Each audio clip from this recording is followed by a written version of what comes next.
Mr Kerr. The whole problem is, about this £145 million, is that there is no specific agreement about how that money will be spent, frankly. I've asked that question 100 times. I've asked to see the documentation that goes with the agreement of £145 million. It's never been produced because it doesn't exist. But I wish to use my time today to address the impending crisis in the Falkirk Council area, where the Council is proposing to cut the school week due to SNP funding cuts. Less time in the classroom for children to learn. It's axiomatic that the more time children spend in the classroom learning, the better. What Falkirk Council's proposals will do is remove the equivalent of a full year's teaching from children and young people. And I, along with many parents and pupils across Falkirk, completely opposed to these proposals. They've been contacting me and pressing the issue. It is urgent for them. It's causing great anxiety. Falkirk Council needs to drop this ridiculous plan. Now, if you sit here long enough and you listen to government ministers go through their register of excuses, you find a theme. It goes like this. This or that has nothing to do with us. These matters are in the hands of local authorities. There'd be outrage if we did anything. That's a typical response from the front bench, the government front bench. But on this issue, it is especially disingenuous, because the reason that councils like Falkirk are thinking of taking the drastic step of cutting the school week is because they have not been properly funded by the SNP government for over a decade. And we are now in the 18th year of an SNP government.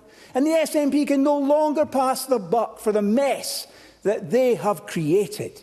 They must take responsibility. And given what we have put the children and young people of Scotland through over the past few years, the last thing we should be doing is reducing the school week. We shouldn't be cutting back on their education. We should be investing in their education. We shouldn't be cutting teachers' numbers or sticking newly qualified teachers on disposable temporary contracts. We should be reducing classroom sizes and widening subject choice. We should be empowering school leaders. But given the Cabinet Secretary's poor track record, I fear nothing will change. Because Willie Rennie is right.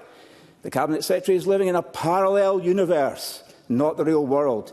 We passed motions barely a few weeks ago calling on the government to reverse its position on a couple of issues, including one relating to education. The SNP ministers have just ignored the passage of these motions. That's why when I saw the amendment in the Cabinet Secretary's name, I burst out laughing. She refers to a vote of this Parliament. The last thing that these ministers could care less about are votes of this Parliament. Such is the contempt that the SNP have for this Parliament, and such is the general apathy towards the proceedings of this Parliament. They calculate they can get away with it. But here we are again, debating Scottish education, thanks again to a motion brought to this place by the Scottish Conservatives. And there's a reason why the Scottish Conservatives are passionate about education and why we feel so strongly that the burden of government spending cuts should never fall on classrooms. And that is because we believe in creating greater equality of opportunity right across our country. And the education and skills training are the golden ticket accessing a lifetime of opportunity.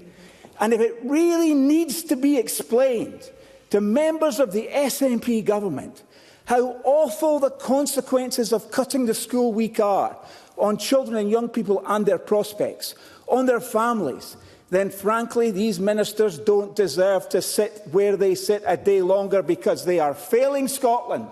They are failing our children and young people and their futures, and failing the future of Scotland. The Cabinet Secretary should desist from the sort of grandstanding and posturing we've heard from her again this afternoon, and is writ large in her amendment. You need to conclude. And you can hold up a mirror if you like. Mr. Kerr, I'm the opposition, you're the government. I mean, if you can't do the job, you should remove yourself, and you should act to ensure that school hours in Scotland are protected. I now call George Adam